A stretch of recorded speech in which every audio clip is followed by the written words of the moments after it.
Good evening. We now call to order the February 10th, 2025 meeting of the Cherokee County School Board.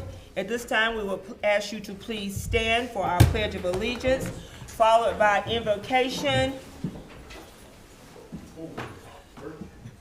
Mr. Matby.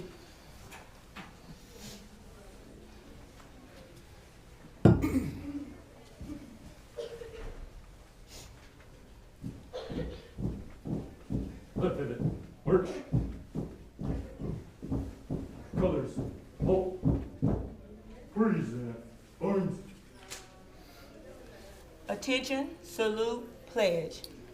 I pledge allegiance to the flag of the United States of America and to the republic for which it stands, one nation, under God, indivisible, with liberty and justice for all. Order, arms.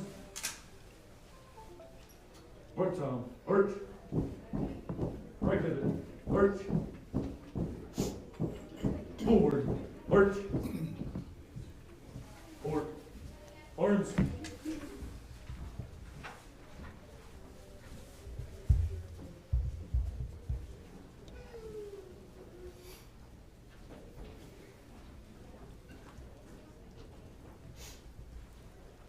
Let us pray. Dear Heavenly Father, we thank you for this opportunity, Lord, just to come before you tonight. I pray you'll be with each and every member of this board, each and every decision we make. Father, I thank you for the people that showed up tonight, dedicated to our county and their children. We thank you for the ones getting awards, the families that are with them, God. We just thank you for everything. Praise your name, and it's in the name of Jesus I pray. Amen. Amen. You may be seated. We want to thank our honors guard for presenting our flag for us tonight. We don't take their service lightly. We very much appreciate that service that they provide for us during our board meeting. At this time, number 3 on the agenda, approval of board agenda. Ms. Gallman? Yes, I'd like to make a motion to approve the board agenda with the exception to amend it to add BEDM policy, which is electronic participation. That was the motion by Ms. Gallman. Second. Second, Mr. Cash. All in favor? That is unanimous. And that policy allows electronic participation. Trustee Crystal Shippey is on our telephone line tonight. Item number 4, approval of board minutes. We call for approval of the January 13, 2025 board meeting. I'll make the motion to approve January 13th, 2025 board meeting minutes. Motion, Mr. Cash. Second. Second, Mr. Wilkins. Any discussion? All in favor? That's unanimous. Thank you, Ms. Shippey. The approval of board minutes, January the 21st, special call meeting. I'll make the motion. We also approve January 21st, 2025 special called meeting board minutes. Mr. Cash. Second. Second, Ms. Gallman. Any discussion? All in favor? That is unanimous. On January 27, 2025, special call meeting. I make the motion we approve January 27th, 2025 special call meeting. Motion, Ms. Gallman. Second. Second, Mr. Cash. Any discussion? All in favor? That is unanimous. January 28th, 2025, special call meeting. I make a motion we approve the January the 28th, 2025 special call meeting minutes. Second. Motion, Ms. Gallman. Second, Mr. Cash. Any discussion? All in favor? That is unanimous. January 29th, 2025, special call meeting minutes. I make a motion we approve the January 29th, 2025 special call meeting. Thank you, Ms. Gallman. Second. Second, Mr. Cash. Any discussion? All in favor? That is unanimous. You, Ms. Shippey? Aye. Okay, then January 31st, 2025, special call meeting. I'll make the motion to approve January 31st, 2025 special called meeting board minutes. Thank you, Mr. Cash. Second. Second, Ms. Coleman. Any discussion? All in favor? That is unanimous. All our board minutes stand approved. We move on to item number 5, honors, accomplishments, and commendations. Dr. White. Thank you. Mr. McBee's going to join me today, and Passing out these awards. Honey, I came out of union too. Good evening, trustees. We are so proud to announce Michael Sellers has been accepted into the Winthrop Life Learning is for Everyone program at Winthrop University. This post-secondary education opportunity is for students with low incidence disabilities. Acceptance into this program is very rigorous and only 10 students are accepted annually. This program offers traditional courses, internships, and specialist courses to support the students' development and specific skill sets. The program focuses on employment, self-determination, health and nutrition, social networking, and independent living. Michael exhibits all of the characteristics desired to be a part of this amazing program. Michael has a strong work ethic, gets along great with his peers and supervisors. He's always working to meet his highest potential. He has overcome obstacles. He does this with his determination and positive attitude. Michael has been a member of Gaffney High School Indians Enterprise. He has assisted in the locker room organization for the Gaffney High School football team, and he's currently managing the Gaffney High School baseball team. Michael has taken several courses at the Institute of Innovation. He is ServSafe certified and OSHA certified. He's interned in the cafeteria of Northwest Elementary School, and he's currently a Project Search intern at Cherokee Medical Center, where he is well loved. And very importantly, he's an active member of his church, 4th Street Tabernacle. Yes, he is. Michael is only the second student in Cherokee County to be accepted into this program.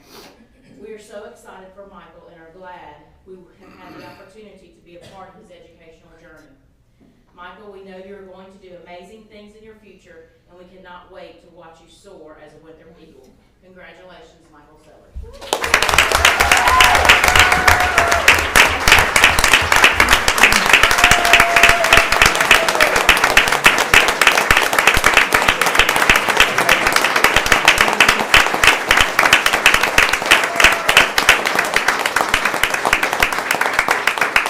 Congratulations, Michael. Wonderful accomplishment. Michael, I've never had this many people stand up. Outstanding. Outstanding, yes.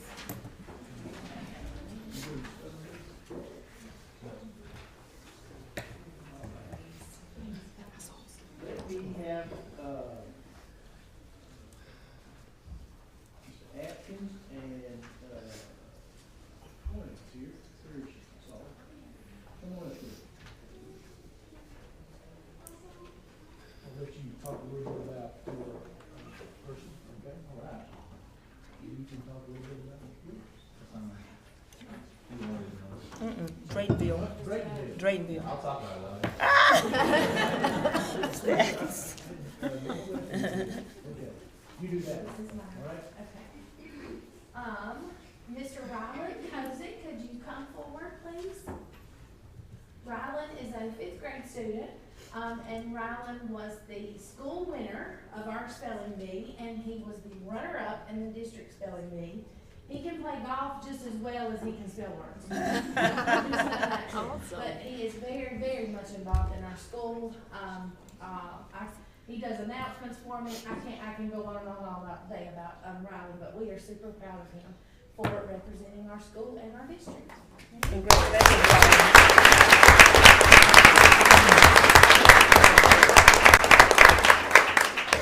Okay, if you're here in support of him, would you please stand? Oh, yeah, there you go. Did they teach you how to spell? Maybe they taught him how to play golf. Right? Lyric Matthews from Draytonville. Lyric? She's here. The principal is here too. Okay, we'll get this to him later, but I have a question for you. Anti-disestablishment imperialism is a long word. Can you spell it?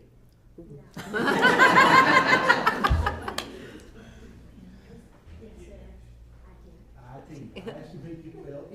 He did. Thank you. Good job.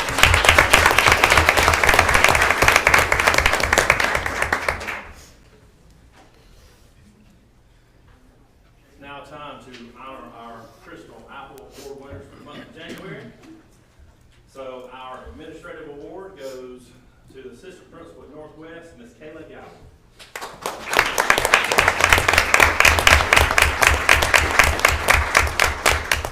Kayla is the epitome of a great leader. She listens, understands, and leads in a way like no other.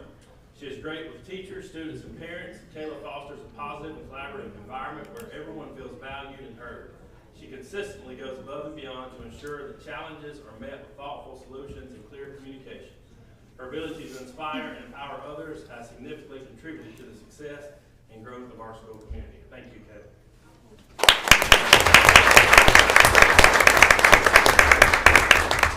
Mom and husband are here. Please stand. Is that the wind beneath your wings? Yeah. Oh, and my sister. And your She sister. really came for Grassy Pond. And my principal.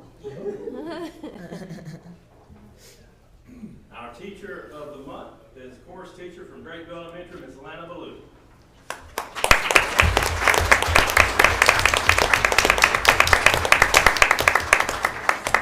Ms. Ballou does an excellent job with our music program at Drakeville. Our honors choir is thriving under her leadership. The choir has performed at many locations in our community and has raised money for Hurricane Helene disaster relief in North Carolina. They performed at my church, Drakeville, and they've done an absolutely wonderful job. Her passion for music is contagious, and we are very fortunate to have Ms. Ballou as a member of the Drakeville family. Congratulations. Congratulations. Her parents and grandparents are here. Would you please stand? There you go. Okay.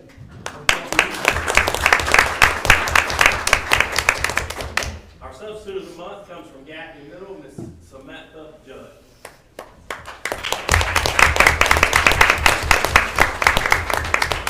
From the moment she stepped into our school, Ms. Samantha Judd has exemplified dedication, flexibility, and unwavering commitment to support both our students and teachers.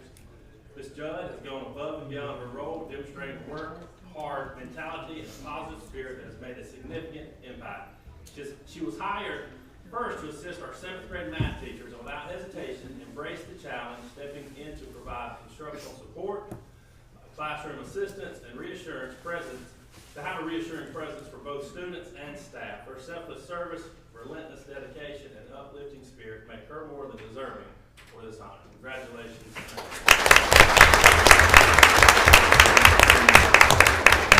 Please, sons, wave at us. Where are you?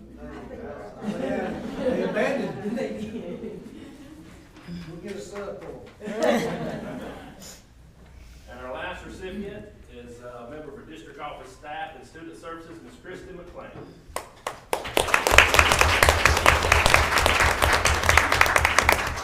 Kristen is a hard worker, always making sure her work is done accurately and timely. She is always willing to help others.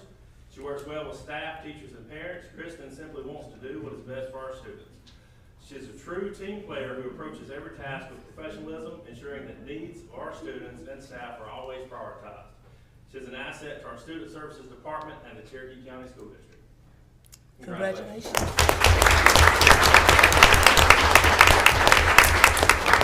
She sits in the first little place to the left when you walk in the office down there in Student Services, and she is quiet as a church mouse. So thank you.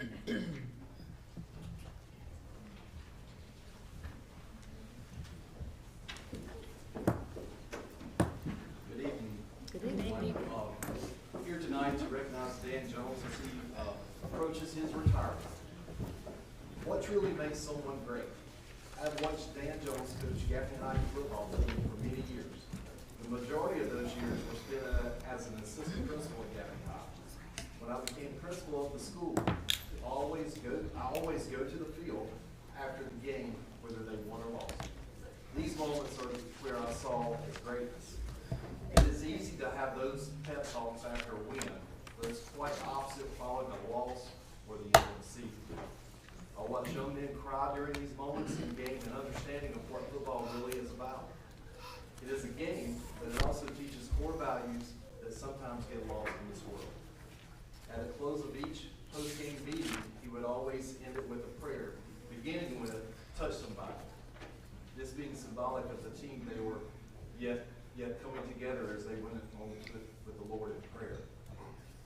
Dan has amassed a record of 140 wins and 53 losses since becoming the head coach of Gaffney, making him the winningest coach in Gaffney High School history. During this time, he and his teams have won 8 region championships and 2 state championships. I spoke a moment ago about those moments that Dan made each young man. If you do the math, Dan was a head coach for 15 years. On average, let's say that he had 40 players. That is 600 young men that he has had influence on over time. Using those same numbers, if you multiply that by his time here as an assistant coach as well since 1992, that number grows to 1,280 people that he has impacted within our community. The most precious commodity that we have to share in our lives is time. Dan has shared this resource with our community without any thought of what was in it for him. Now it's time for him to enjoy the fruits of his labor. Thank you, Coach Jones, for a job well done. You will truly be missed, but your legacy will endure. Congratulations.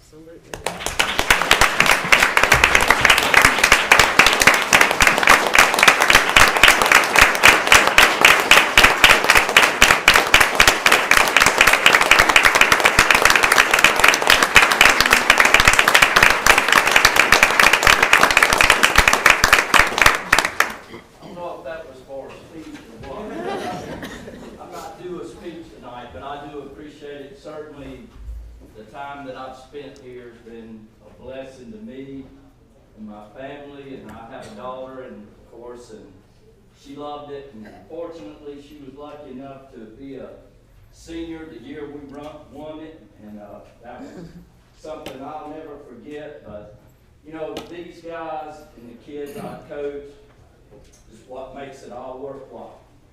And I love them, and I love these guys. And y'all have left it in great hands. And just remember, from Gaffney, these guys, it means something to them. Every day of practice and every game. So one thing you can be assured of, it matters to them as much as it does to y'all. Thank y'all. Thank you.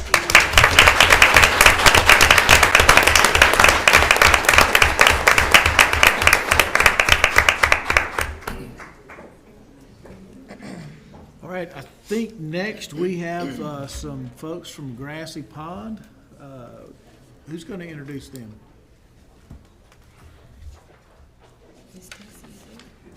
Here we go. Hello,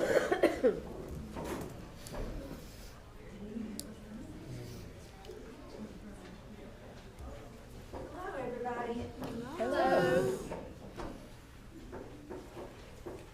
Hi there. Hey. There we go. Hi. So everybody, my name is Heather Holland, and down on my left is Miss Lauren Bradley, and we are the 2 coaches for Grassy Pond's Geared Up Gator Robotics team. Ms. Dawkins came to our school a couple of weeks ago, and she came into the lab and we talked about robotics, and she invited us to come tonight and do a presentation for you. So first I want to talk about our robot quickly. They start off, Marley down here has what we started off with. They start off with basically this, and they have to learn how to program this. So our first few lessons in robotics are learning how to go forward, backwards, making turns, and then we start getting into the more complicated things, degrees, to be able to do what we have to do on the board. We get a board, we get a mat, and there are all kinds of obstacles and things on this mat that they have to program that robot to go around and complete missions on the board. So like I said, they started off with that, and this is what we ended up with. So we did, like I say, her name's Evie, we named her Evie, and Ari and Aurora are gonna give you a brief demonstration on how this mission works. So it is a shark, and our thing was submerged. So everything was underwater thing.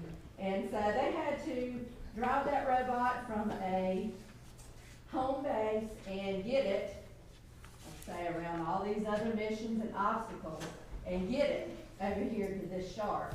Then when they got it there, they had to program this to come down and launch the shark back into his habitat. So that is one part of Lego Robotics. The second part is core values, where they learn about inclusion, fun, creativity, discovery.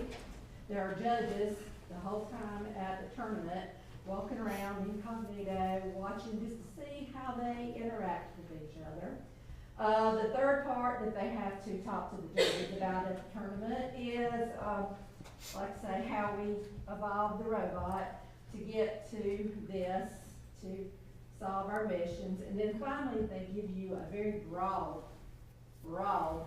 topic, which was identify a problem in the oceans and how can you solve that problem. So I am more the technical person with robots, and Miss Bradley down here, she is the research queen, and so she helped them with their research project. So I'm going to turn it over to her now and let her talk about the research part of it, and they will do their presentation for you. So they had to identify a problem that was going on in the ocean today, and they chose oil spills because we watched some really devastating YouTube videos on it, so their heart was there. And we did different types of experiments. We did a really messy one where they figured out how to get oil out of water with different cotton balls and sponges. And they had to come up, they worked with an engineer to come up with a design of a machine that would help clean the ocean, theoretically. So during the competition, they presented a newscast with their findings. So they're going to do their newscast for you tonight. Welcome to our newscast. This is GPS News. I'm Masai Muhammad. Today we are starting off with a startling story. And my name is Aurora. Yes, Messiah. Our oceans have big problems happening often. Devastating oil spills that affect our oceans and wildlife. That's right, Aurora. To investigate further, we will send it to affairs to Molly. Molly, what are you seeing out there? Thanks, Messiah. Yes, I am out here investigating with researchers, and the devastation to the environment and wildlife is evident. Our research team has conducted an experiment to investigate the best ways to clean up, right, Junior? Yes, Molly. The team attempted to use different materials to fix the problem, including sponges and cotton balls. After working, they concluded the best materials for the future. Prototype was a sponge material. Let's send it to Chris for more information. Yes, thanks, Junior. After the research team worked with an engineer to create a prototype to clean up, they considered size, mission, and cost. Right, Lynn? That's right, Chris. As you can see, researchers have come up with innovative ideas to research further. This resulted in a prototype that will change the world. Yes, Mike. The final result was a machine that will slowly skim the ocean and absorb the oil from the water. What do you think that Chris could do this time? Thanks, Chris. We have learned that with the help of a team, oil will be collected weekly. If enough machines are created throughout the world, our ocean will be clean. That's right, Messiah. Clean oceans are our goal. This is Aurora signing off from GPS News. Let's work together to save our oceans. This concludes our newscast brought to you at that time. Go Gators!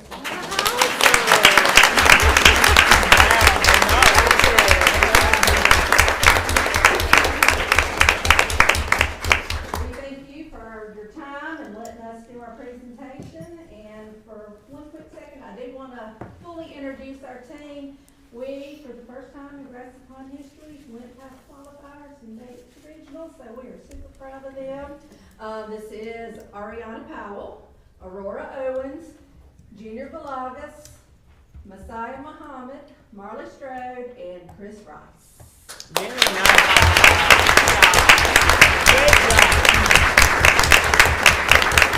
Great job. Very proud of you guys. Thank you. All of you. Great job. They have worked super hard this time. I can tell. Wonderful. Absolutely. Wonderful. Thank you Thank so you. much for sharing.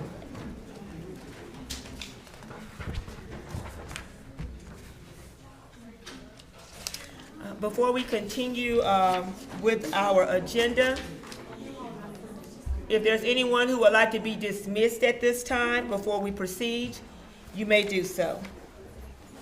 I'm sorry, wait 1 second. I'm sorry, hold 1 second. Any board member has anything to say to any of our honorees before they go? Congratulations. Yeah. Well done. Congratulations. Thank you so very much.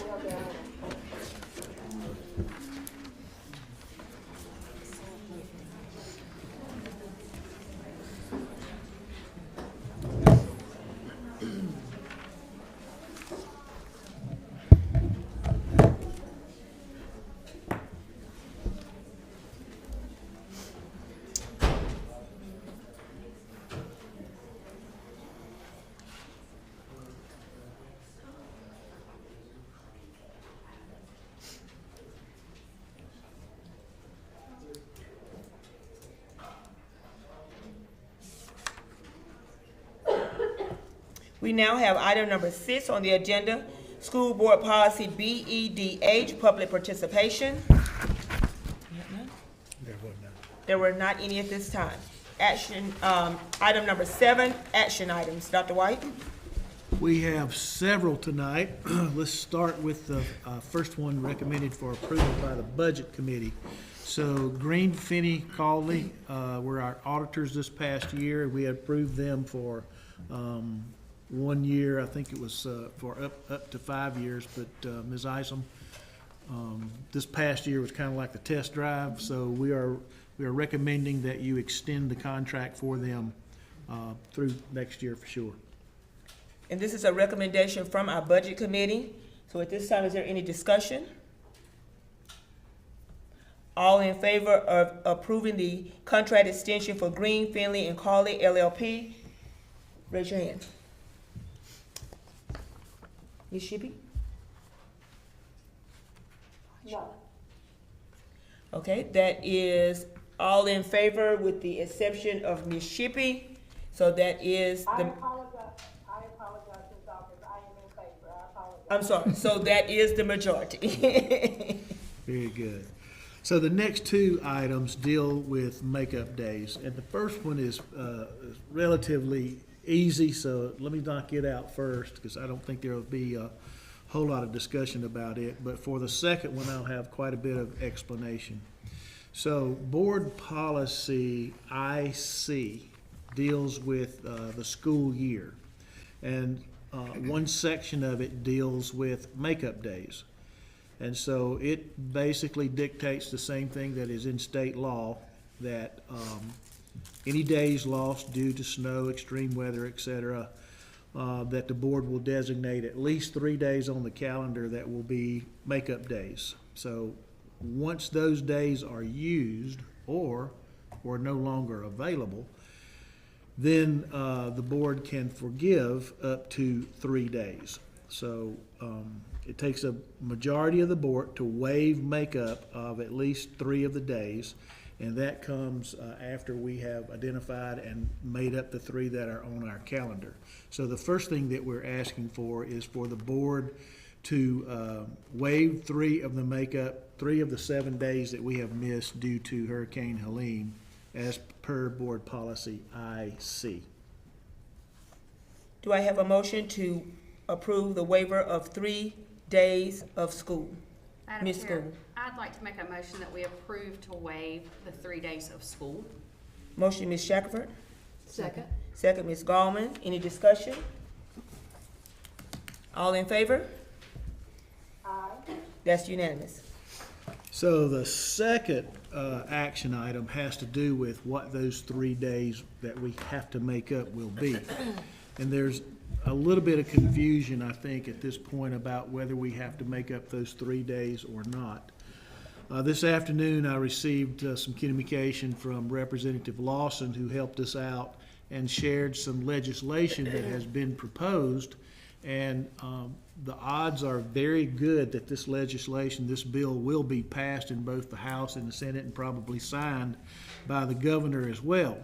So let's pretend that it is, but it basically says that it would provide that the local school district board of trustees may waive the requirement of makeup of days missed due to inclement weather for an additional 7 days, provided that the full days of missed school were associated with Hurricane Helene. And then there's some more language that goes on down through there. So I asked a specific question, does is that mean that we don't have to make up the 3 days that are required in law? And so he inquired of the person at the in Columbia at the legislature who deals with those kinds of things, and he basically said that the school district is required to make up at least 3 days, and then they could, if this bill passes, you could forgive an additional 7 days. So what that would mean for us is, once we make up the 3 days that are required in law, that you have forgiven 3, you could forgive the other one that is still on the books right now, that's related to Helene, and we wouldn't have to ask the State Board of Education to forgive that day. So, we have to make up 3 days. So one of the sponsors of that bill was Senator Martin out of Spartanburg. So I called the superintendent where he used to be a board member and the district that he serves, just to make sure that I was understanding it correctly, and he confirmed that yes, the intent of that bill is that the board could forgive more than 3 days, but only after the 3 days that are required are made up. So we still have to make up those 3 days. I really don't see that changing. Been a lot of discussion among superintendents across the state and especially in the upstate, and I've tried to stay on top of that.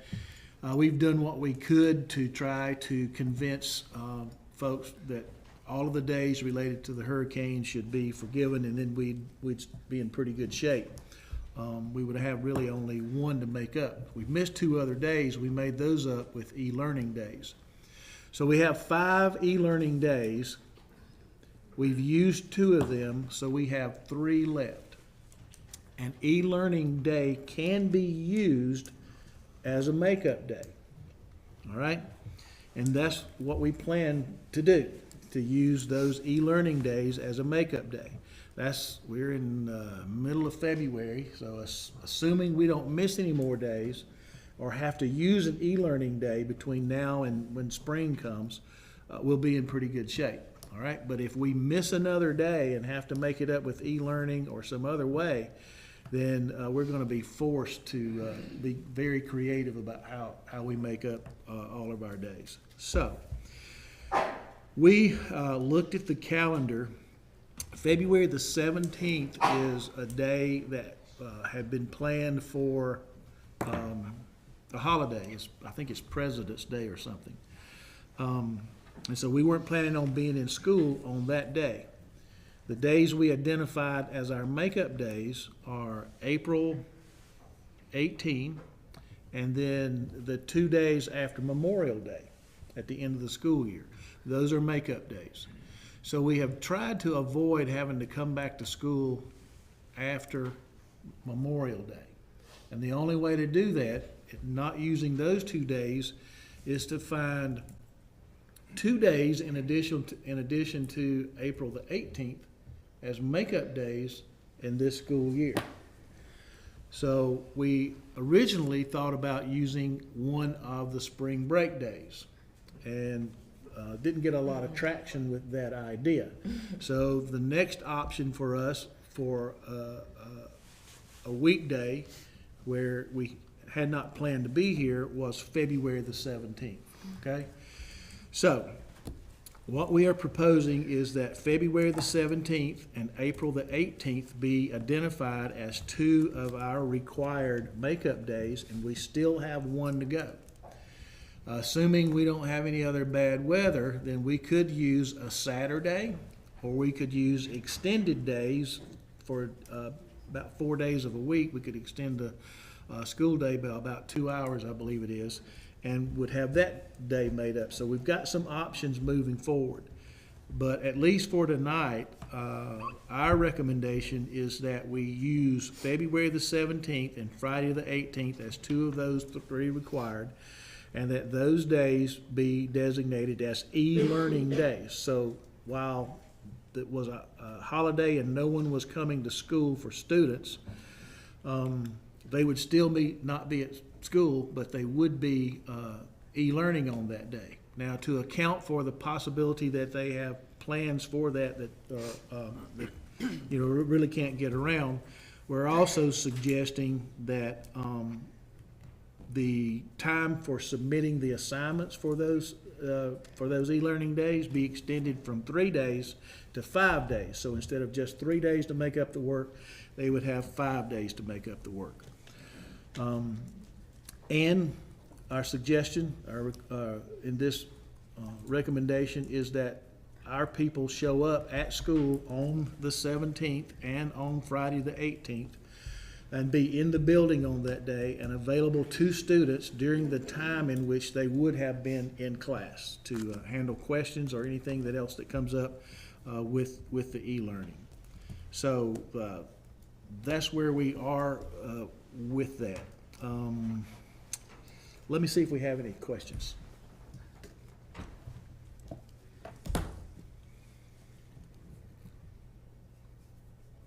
Could you explain to some of the employees in the district that have actually worked some of those days, if that would be any different and why it's not?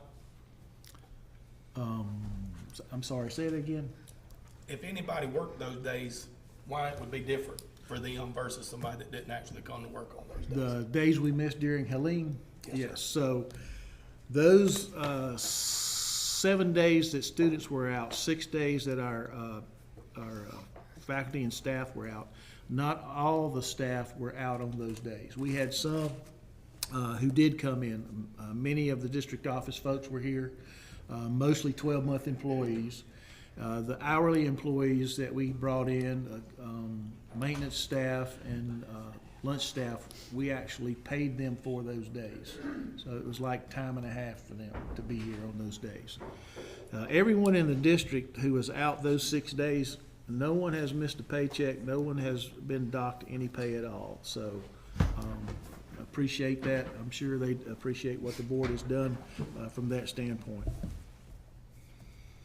Now, Dr. White, just to be clear, during Hurricane Helene, the people that reported to work, they were your 12-month employees, but all staff members, regardless of whatever your contract reads, is reporting to school on February the 17th and April the 18th. That's our recommendation, yes, ma'am. All of them.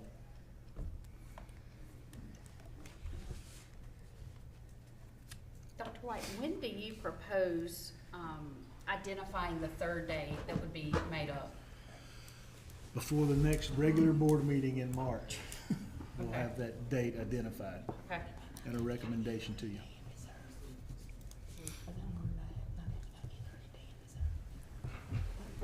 Dr. White. Yes, sir. Excuse my tardiness, and I would have been in here a second quicker, but we had somebody outside that wanted to say something smart. But anyway, I've been talking to some admins, and they said they understood the 17th, but they said on the 18th, would it not make sense for the students to come too? Given that it's 2 months away, it's Good Friday. Typically, nobody goes out of town. They'll just went out of town for spring break. Some admin said, in their opinion, for us to get it more effective, especially with testing coming up a few weeks later, they felt like, in their opinion, that it would make more sense for the kids to come on the 18th. Now, it's something you can discuss at your next principals meeting, Wednesday or whenever it may be, and we'll still have plenty of time to get that date out. Sure. We can do that. To more in-person Yeah, instruction so the instead kids of can in be there, e-learning. and they said It's not a bad idea. it's real critical with testing coming up a few weeks later. Right. And it keeps 1 day of e-learning in reserve for us, It does. just in case, because winter isn't over yet. And, with the state legislature, like, if anything changes on that, could we come back and revisit? And if we are able to, eliminate some more days? Yes, I don't think anything will happen before the 17th, but if it does, we could revisit that. If I have misunderstood in any way, shape, or form the fact that we would have to make up at least 3 days, we sure can.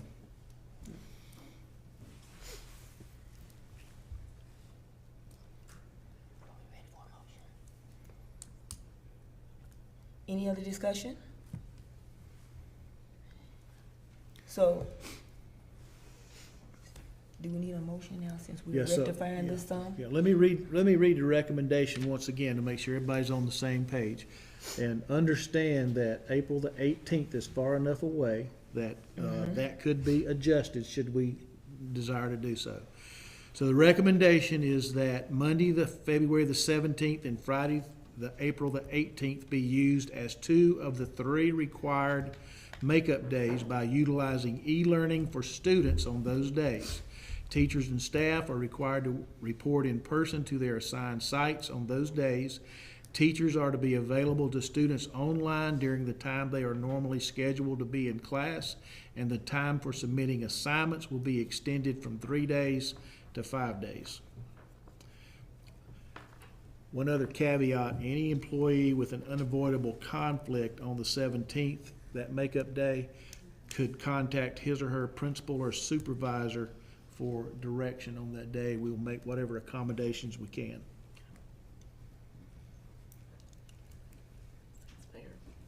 So the recommendation is to use February the 17th and Friday, April the 18th as makeup days, with February the 17th being an e-learning day and April the 18th to be determined.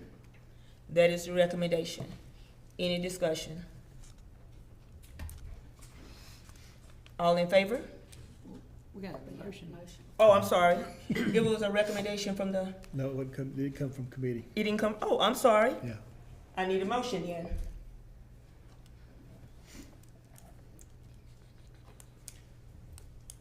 I'll make the motion for the aforementioned, for everything you said.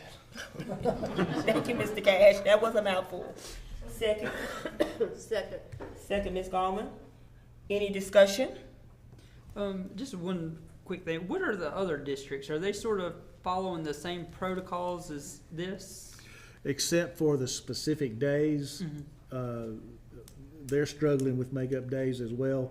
But I can't, they aren't necessarily using February the 17th. They may even be in school on those days, I think. Okay. So Brian said we had to make up 3 days, even if the bill passed. If the bill, that's our understanding, yes, sir. Still have to make up 3 days for that to be effective.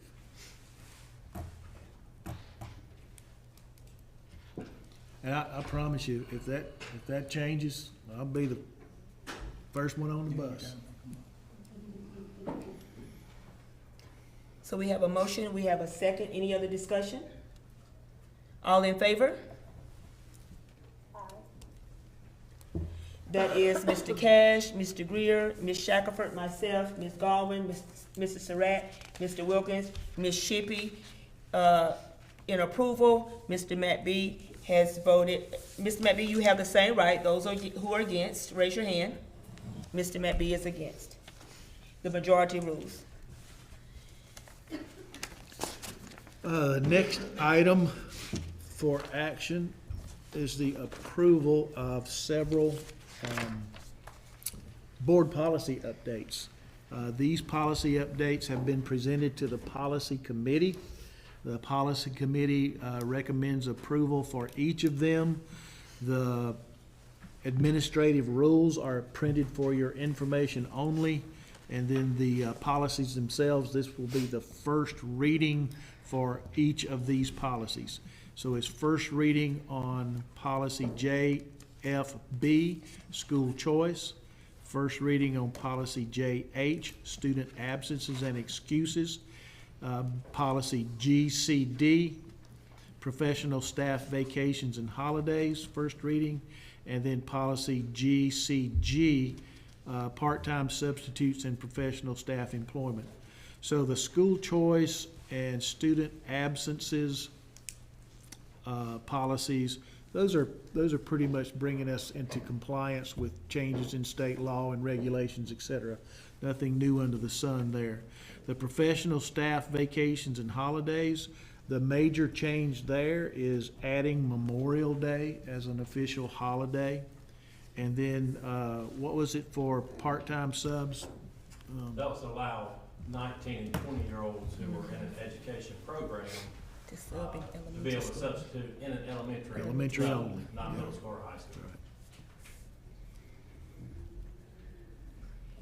Okay, the first policy coming from committee is policy JFB. Any discussion? That's JFB, school choice. Any discussion? All in favor? Aye. That's unanimous. Policy JH, student absences and excuses, first reading. Any discussion? All in favor? Aye. That's unanimous.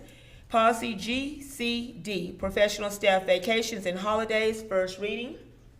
Any discussion? All in favor? Aye. That's unanimous. And policy GCG, part-time and substitute professional staff employment, first reading. Any discussion? All in favor? Aye. That's unanimous. All right, the next action item is approval of policy BID, board member compensation and expenses. This is first reading. This policy did not go through the policy committee. The attorney sent the information to us after that policy committee had already met. The policy revision recommended by the attorney only adds verbiage that relates to the stipend that the board receives.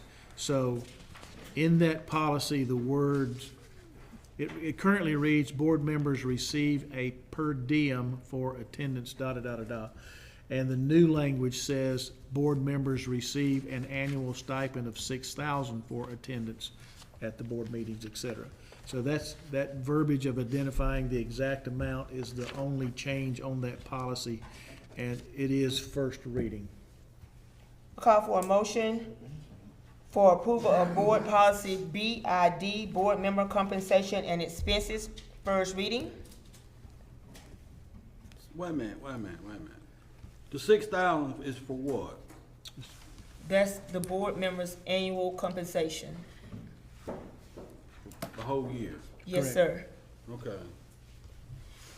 And we just have to change the policy to reflect that. Yeah, but per diem should have been out of there because it's been a stipend. I mean, it's been a stipend. Where's that in our notes? It's in your packet, yes. Okay, I'm trying to find it. Here you go. And it's in there. Oh, here's a copy of this one.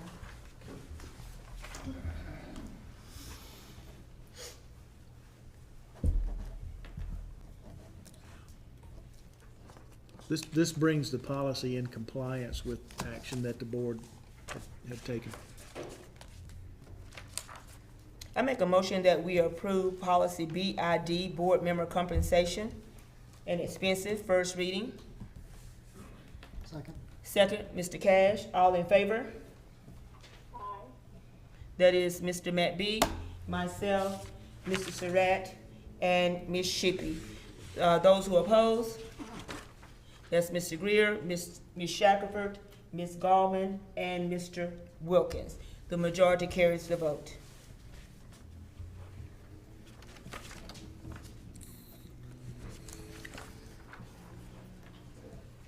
We are down to superintendent report. Thank you. Yeah. Action item F is board member travel, out-of-state travel must be approved by the board, by majority of the board. And our board chair has agreed to attend the National School Board Conference this year. It is in Atlanta, so it's not far away, but it is Georgia. So we need your approval. I'll make a motion to approve board member travel to out-of-state conference policy BID. Motion, Mr. Cash.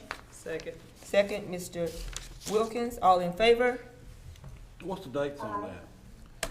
That is unanimous. The date is March the 19th through the 21st, I think it is. Yeah.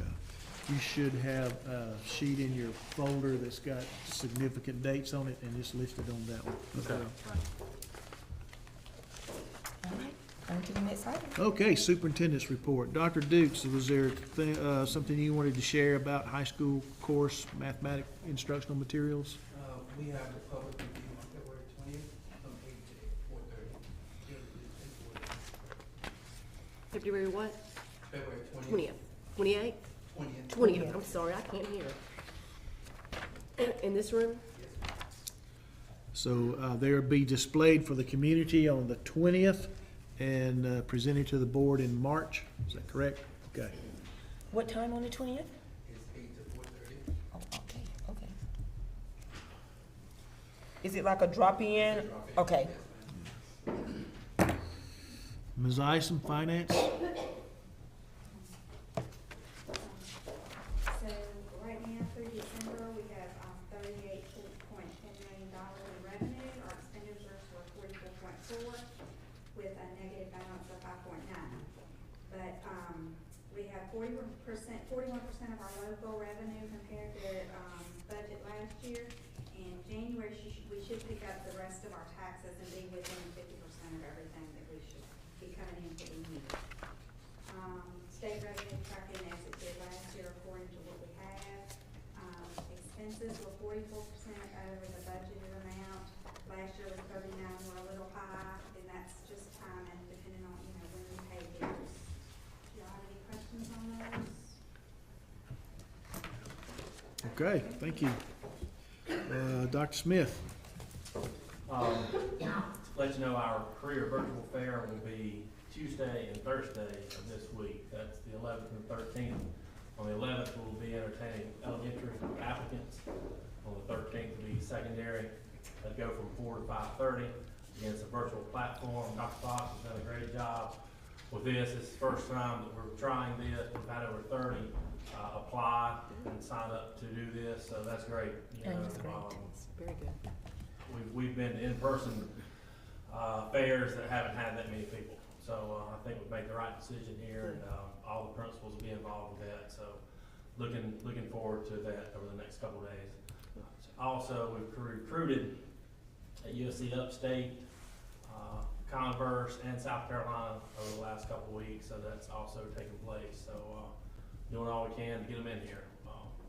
Our contracts we've talked about will go out in March, and then we'll have a better idea of what we have number-wise. So we're having discussions now with principals about all of that. That's all I have. Good deal. Ms. Westman, I almost forgot about you. You good? We're good. Okay. Special Olympics on your calendar though, April 25th. April 25th. All right. This is National Bus Drivers Week. If y'all see a bus driver, give them a hug. Capital update. Two big things. One, the band room, we passed final inspection. Woo. So, yeah. That's really nice. No doubt. We should get our certificate of occupancy sometime this week, and we do plan to invite you guys over, maybe hold a board meeting in the band room. Yep, And that. have some presentation for some students over there when we do that. So we hope that's coming up. Late this afternoon, around 4:45, 5 o'clock, I did receive some information from Thompson Turner regarding the GMPs for the baseball, softball projects at both places. I've not had a chance to look at it yet. I did glance at the bottom line, and it's real close to what we talked about. I just need to go back through all the detail and make sure everything is there. So we should be closing in on that pretty quick. You have a sheet with future meetings and important dates for everyone. Remember, meet the superintendent finalists in Blacksburg on, from 4 to 4:30 at Blacksburg Elementary tomorrow, Wednesday, and Thursday. And then for Gaffney High, it's in the team room from 5 to 5:30, Tuesday, Wednesday, and Thursday. So that's coming up. Of course, you guys have a call board meeting at 5:30, Tuesday, Wednesday, and Thursday as well. Maintenance and Property Grounds Committee, we're planning to meet Monday, February the 17th. Time is to be determined. I'll get with the committee chair and we'll talk about that. C&I Committee, Ms. Gallman, I believe, is meeting February 18 at 4:30. the conference for the South Carolina School Boards Conference, the new member orientation, and board chair workshop is February the 20th, so that's next week. And then the annual convention is the 21st through the 23rd. You have a board meeting, if needed, on Monday, February the 24th. We probably will have some early information on budget at that time, the whole budgeting process. So we'll probably need that meeting. Regular boarding meeting, next regular board meeting is March the 10th. And then, of course, in March is the National Conference in Atlanta. And then the day at the Capitol is April the 9th, if you want to mark your calendar for that. And sometime between March the 7th and March the 24th, we'll have our first full-blown budget work session. And that's my report. Thank you, Dr. White.